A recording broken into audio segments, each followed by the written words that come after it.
saya ingin mengucapkan terima kasih kepada semua anggota masyarakat, terutama para fukara yang memberikan perhatian pada peristiwa ini, dan terutama kepada para sahabat dan teman-teman pendamping hukum saya. Jadi waktu itu ada 13 atau 14 orang yang menunjukkan bahwa memang kasus pasar muamalah ini menjadi perhatian begitu banyak orang, sehingga ada belasan pengacara yang secara sukarela ya, secara pro bono menghubungi saya dan keluarga untuk menjadi pembela.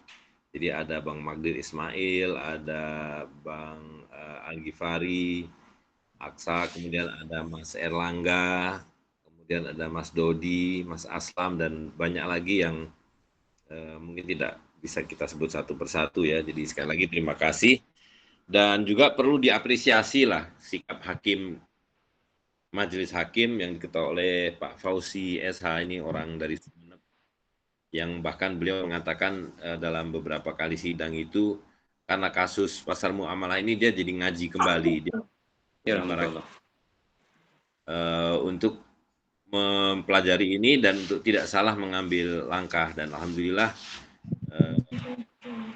dengan, saya rasa dengan satu keberanian juga kalau melihat pada waktu itu bagaimana kasus ini di blow up dan mendapat perhatian begitu banyak orang ya, sampai seorang wakil presiden pun ikut bicara walaupun kemudian bicaranya terbukti salah begitu ya. Nah, jadi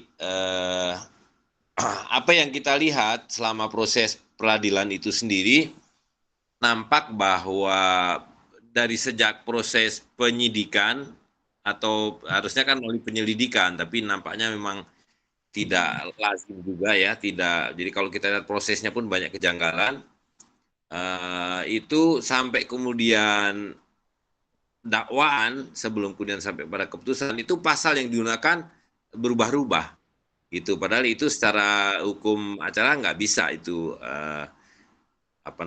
pasal itu berubah-ubah, tapi dalam kenyataan begitu. Nah, ini menunjukkan bahwa tentu kita bisa melihat dari beberapa perspektif ya.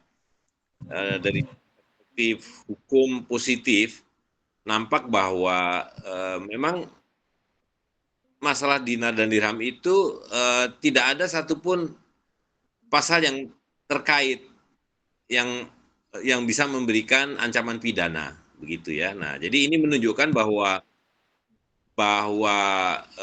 kita tidak bisa mengatakan sebagai satu anomali, tapi memang dinar dan dirham ini serta fulus itu tidak berada dalam satu sistem yang berlaku hari ini gitu. Dan karena itu sebenarnya kan bahwa penggunaan ketiganya, dinar, dirham, dan fulus itu, apalagi kalau kemudian terkait dengan zakat, maka memang hukum positif menjadi tidak relevan gitu ya. Nah, dengan kata lain, kita harus memahami bahwa melihat dinar, dirham, dan fulus itu harus dengan kacamata yang benar, yaitu muamalah. Jadi kalau kita menggunakan hukum positif sebagai perspektif, maka itu maknanya kita menggunakan perspektif kapitalisme, ya, menggunakan perspektif riba. Dimana kalau kita lihat riba di dalam sistem masyarakat ini dilegitimasi, dijustifikasi, dan boleh kita katakan bahwa diharuskan, ya, menjadi satu legalitas dan satu keperluan di dalam kehidupan, gitu ya. Ini sesuatu yang sangat mendasar. Yang sayangnya umat Islam belum memahami sejauh itu bahwa hukum positif maknanya adalah kerangka legitimasi dan justifikasi dari sistem yang berlaku.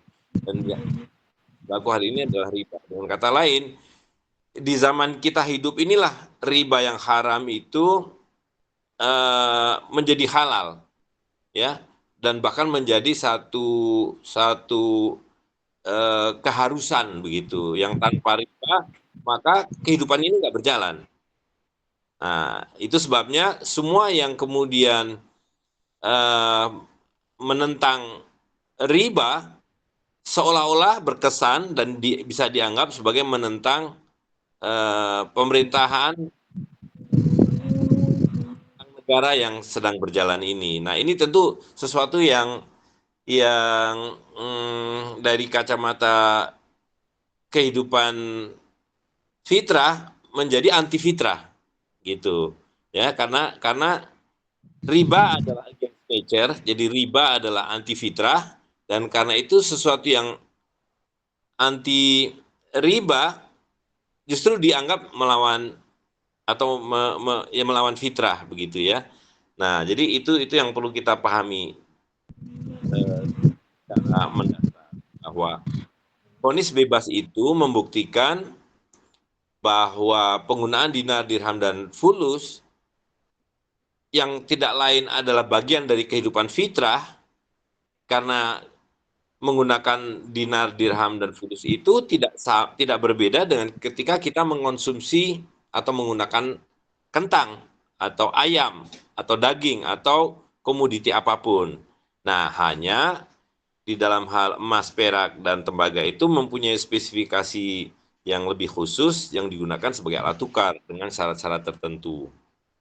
Nah, sekali lagi, dengan kata lain, kalau kita mau memahami penggunaan dan penerapan dinar, dirham, dan fulus itu, maka kita harus mendudukkannya dalam kacamata dan habitat kita. Itu satu. Dan yang kedua, karena kita kemudian menggunakan perspektif Islam, maka kita harus menggunakan syariat Islam sebagai tolok ukurnya. Jadi kaidah-kaidah dan tolok ukur syariat Islam lah yang harus digunakan untuk memberikan judgement terhadap dinar, dirham, dan fulus.